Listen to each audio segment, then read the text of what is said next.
மரணமே உன் கூர் எங்கே அப்படின்னு கேட்கிறார். இங்கிலீஷ் பைபிள் அழகா இருக்கு. O death, where is thy sting? உன் கூர் எங்கே?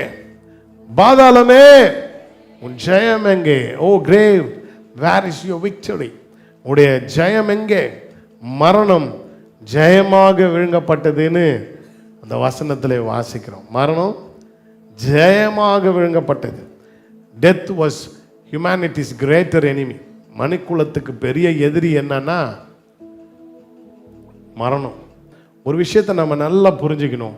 எல்லாவற்றை விட உயிர்த்தெழுந்த இயேசு நம்முடைய வாழ்க்கையில ஜீவனை உண்டாக்கும்படி அவர் மரித்திருக்கிறார்ன்னும் போது நம்முடைய காலங்கள் நேரங்கள் வரும் வரையிலும் அவர் நம்மை சுகபல ஆரோக்கிய ஜீவனா வச்சுக்க அவருடைய உயிர்த்தெழுந்த வல்லமையை நம்முடைய வாழ்க்கையில தினந்தோறும் உட்கொள்ளும் பொழுது மனுஷனுடைய பெரிய எதிரியை ஜெயிக்க முடியும்.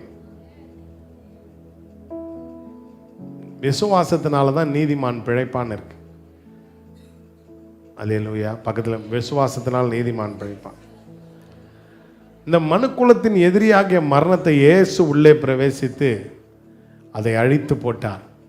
அதன் உள்ளுக்குள்ளிருந்து அழித்தார். அந்த மரணத்துக்குள்ளே சென்று அதை அழித்தார். Grave is no longer a prison for him. It is a passage. ஒரு வழியாய் போனது. பல முறை முடிஞ்சு போச்சுன்னு நினைக்கிற இடத்துல ஒரு அத்தியாயத்தை துவக்குகிறார் பாருங்க. அது தேவனுடைய யோசனை, தேவனுடைய கிருபை. எங்கெல்லாம் நம்ம முடிஞ்சு போச்சு இழந்து போயிட்டோம்னு நினைக்கிறோமோ அந்த இடத்துல மறுபடி ஒரு துவக்கத்தை உண்டாக்குகிற அவருடைய உயிர்த்தெழுந்த வல்லமை. அந்த உயிர்த்தெழுந்த வல்லமை இந்த கால வேளையில நம்முடைய வாழ்க்கையில உயிர்ப்பிக்கிறதாய் வர வேண்டும்னு விசுவாசிக்கிறேன்.